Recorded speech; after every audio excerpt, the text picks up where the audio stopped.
Hey, if you're new to my channel, make sure you click that subscribe button and punch that bell so you get notifications whenever I upload any new content, which is usually on Wednesdays.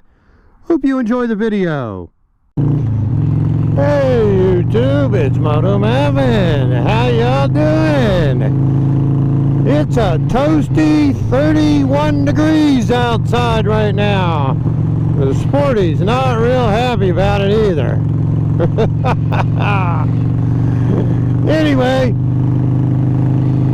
first thing I want to talk about is I hope you all understand my sense of sarcasm. If I tell you that it's toasty outside or it's balmy outside, it's probably cold, and it's cold, okay?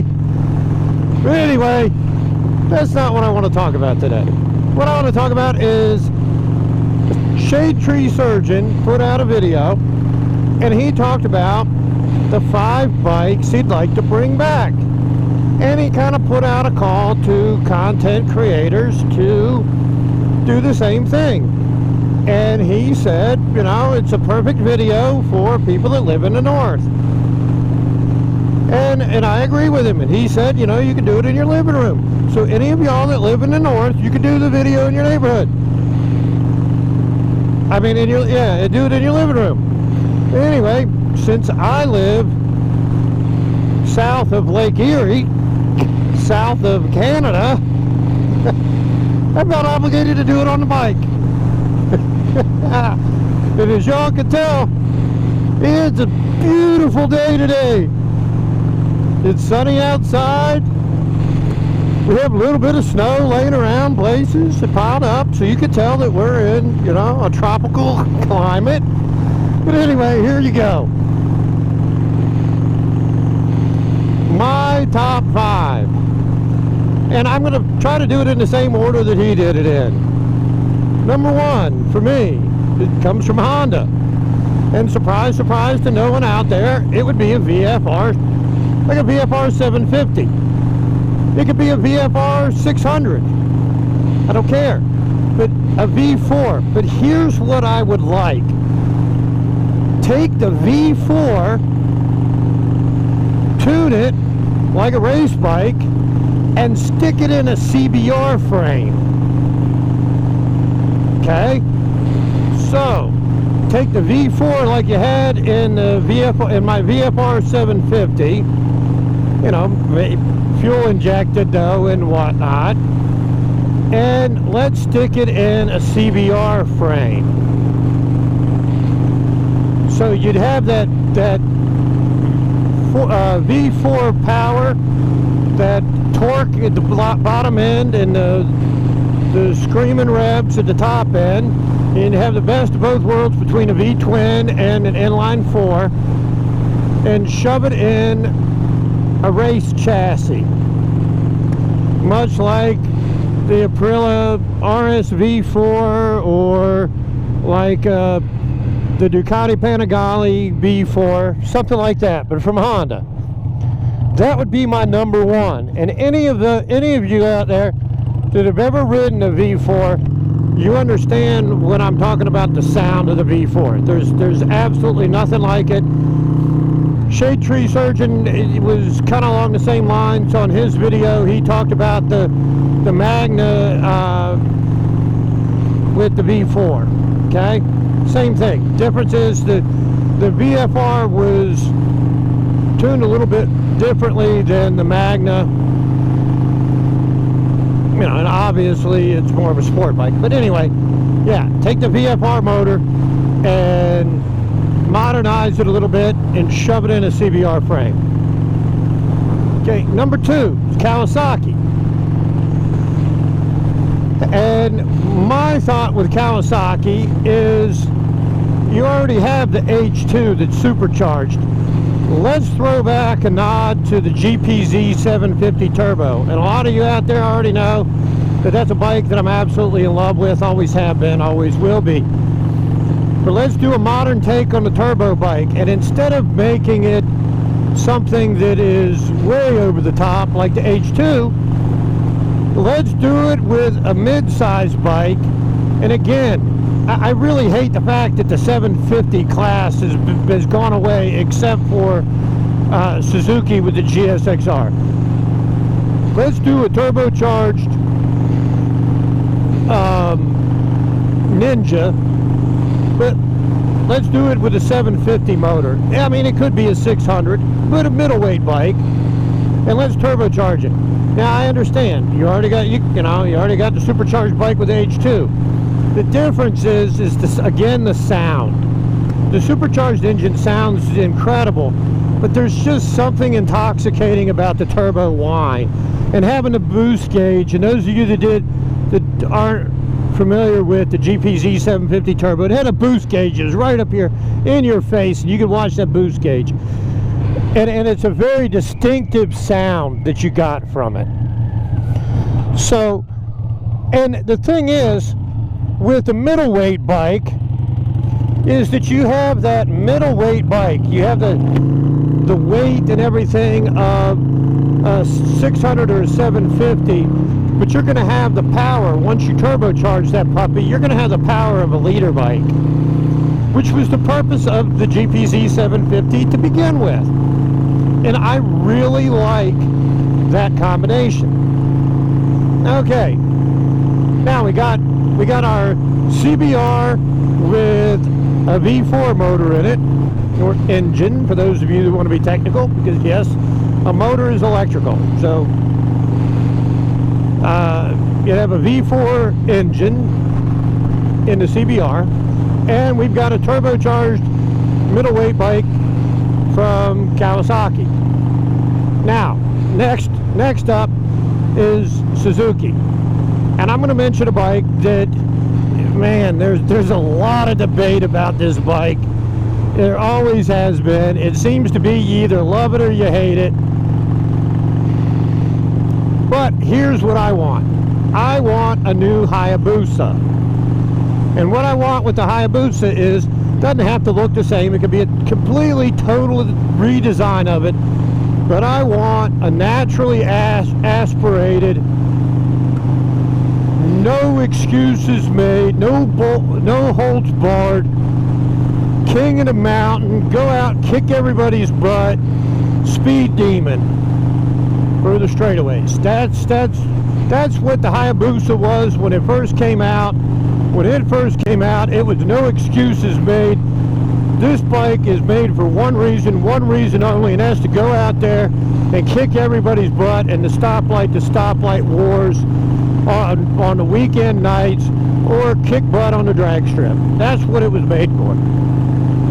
And I think Suzuki needs something like that, because Suzuki seems to be and also ran in the motorcycle world at this point, and that's a shame, because they did bring us the original GSXR 750 and 1100, and you got a lot of people that make fun of the GSXRs. But if you could jump in a time machine and go back to 1986, 1985, when these things first came out, let me tell you something. They were entirely different than any other sport bike out there. I mean, they were literally a race bike that you could go to your Suzuki dealer and buy, and nobody else had anything like that at the time. And yeah, I'm not using my turn signals today, but that's because all of a sudden, I don't know what the deal is. They're not working right. We'll give it a try here. No, I hit this on and it just stays on. The other one, the turn signal works, but the running light doesn't work. So I don't know what the deal is. Something electrical up here we got to deal with. But anyway, so we've taken care of Honda and Kawasaki and Suzuki, and now we're on to Yamaha. The Yamaha has my lone entry into the cruiser market in this. And it'll be no surprise to anybody that what I want them to bring back is I want them to bring back the Maxim. And I absolutely love my Maxim, and I love what it was when it came out.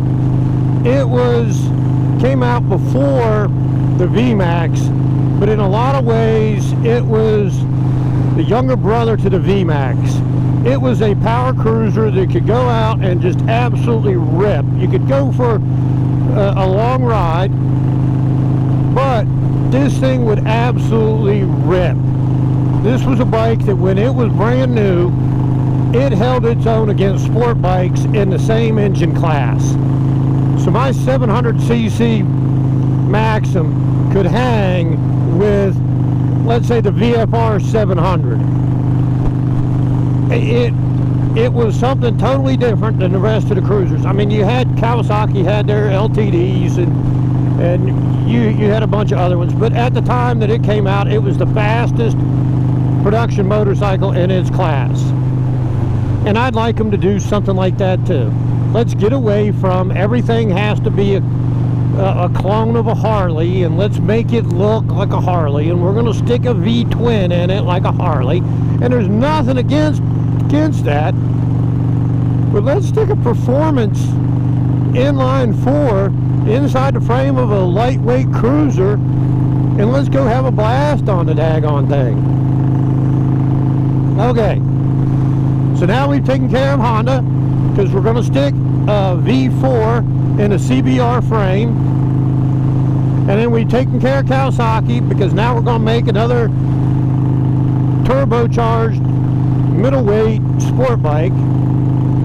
Then we take care of Suzuki, because Suzuki, we're going to have Suzuki come back out with the Hayabusa that's going to kick all the previous generation Hayabusa's butts, and it's going to challenge the H2, although it's going to be naturally aspirated.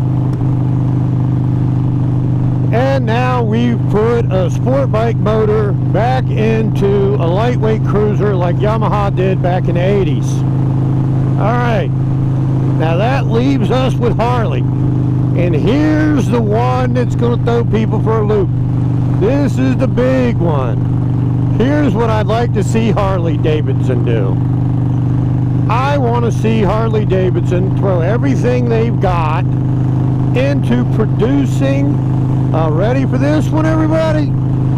Dirt bike line.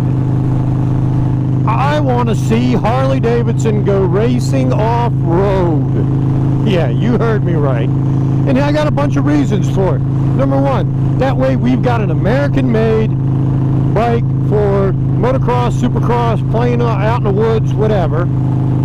And number two, here's the deal.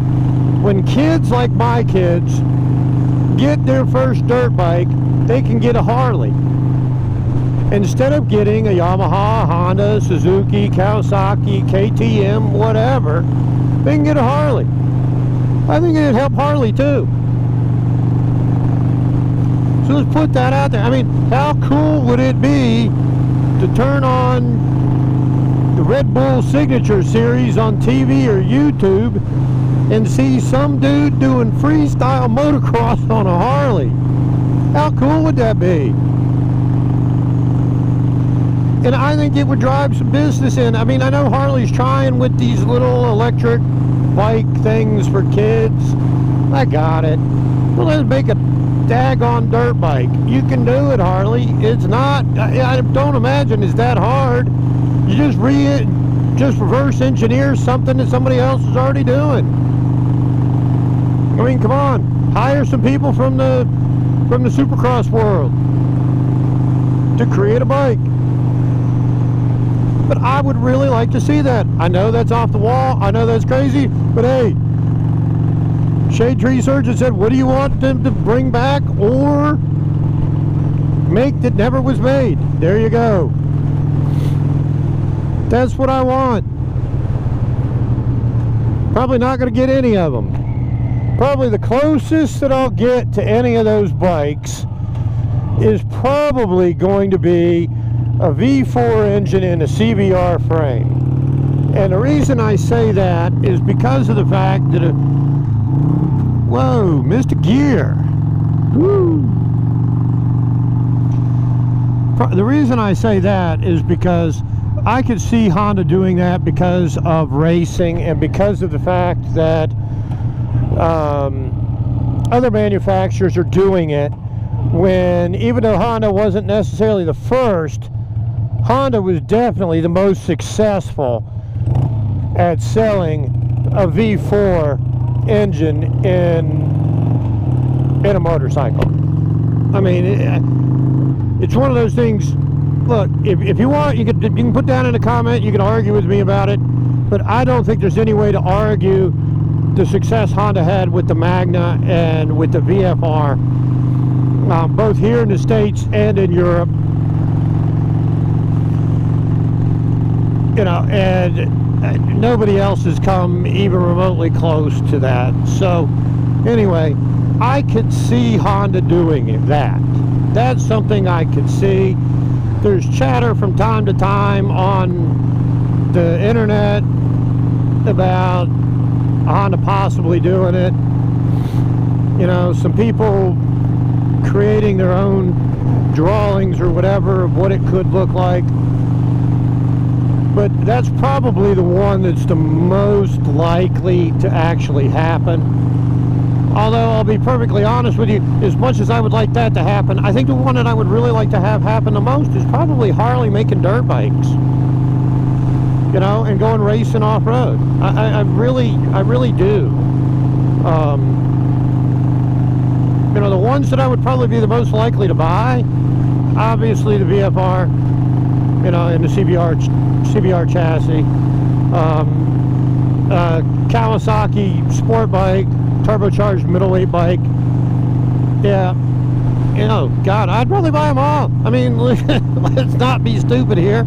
I mean, these are the bikes that I wish that they would build. So yeah, I'd probably be lining up wanting to buy each one of them. I think Mrs. Motomattman would probably be smacking me in the side of the head and the back of the head and everything else. Probably even kick me in the groin for saying I wanted to buy all of them. But anyway, that's yeah, I'd probably be lining up for all of them. Let me know what you guys think. What you think of my choices and what choices you would make. I mean, there are a ton of options. It just so happens that there's a bunch of bikes that are near and dear to me,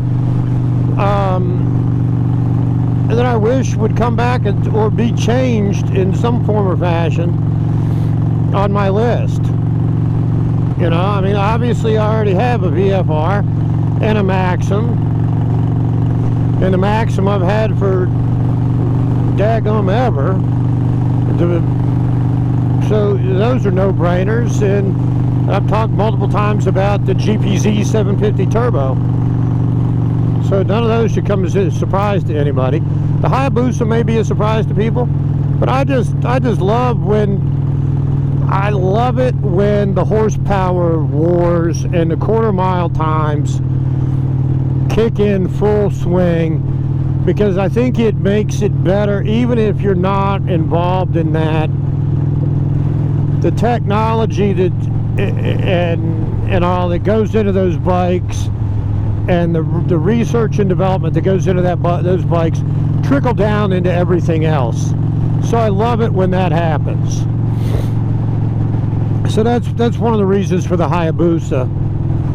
And I love the arguments, what's the fastest? And it sucks when there's a clear-cut king of the hill.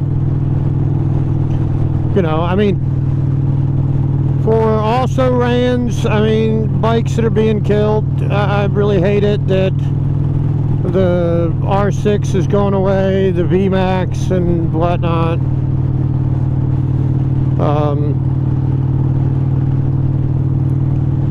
What are you doing? Either pass them or don't pass them. I mean, I know we're putting around at 45 miles an hour, so we're going 10 miles under the speed limit. But anyway, that's my list. You know, it's been a nice ride. It's a little bit chilly. Yeah, we're back on the sporty. Because like I said in my last video, the VFR tires just getting warmed up. Doesn't feel as planted as I'd like it to be. Need to clean a chain on it and lube it and whatnot as well. You know, it's one of those things, the cold weather, the bikes aren't happy with a lot of things. The carbureted bikes take forever to get warmed up nice. And the Sportster doesn't Doesn't like the cold at all, even though it's the one I ride the most in the winter. And yeah, people make comments about the salt on the road. You can see the white down the middle of the lane. Yeah, we got the salt on the road. But anyway, just wanted to throw this video out there to everybody. I hope you're able to stay warm. I'm going to see some other people put out their thoughts on what they were going to do. I saw a few people had stuff coming out today and tomorrow. I'm interested to watch them. Today is Wednesday, so you know,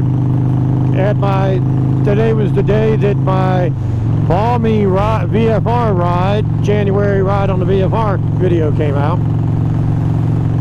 So I'm gonna go home. I'm gonna get warm. I'm gonna watch some of y'all's videos and see what everybody else has posted something and thinks about their choices. And thanks, Shade Tree Surgeon, for giving the idea. Great idea. I'm glad that you put out there that you wanted to see other people take the ball and run with it. That way I don't feel like I'm stealing your idea, because you told me to do this. So here it is. Anyway, if you're able to get out on two, remember, keep the shiny side up and the rubber side down. If you like what you see, make sure you click the like and subscribe button. Punch that bell. That way you get notifications whenever I upload any new content, which I try to make happen on Wednesdays. And it usually is. I've only had one, maybe two, that didn't come out on Wednesday, and that was because of technical difficulties.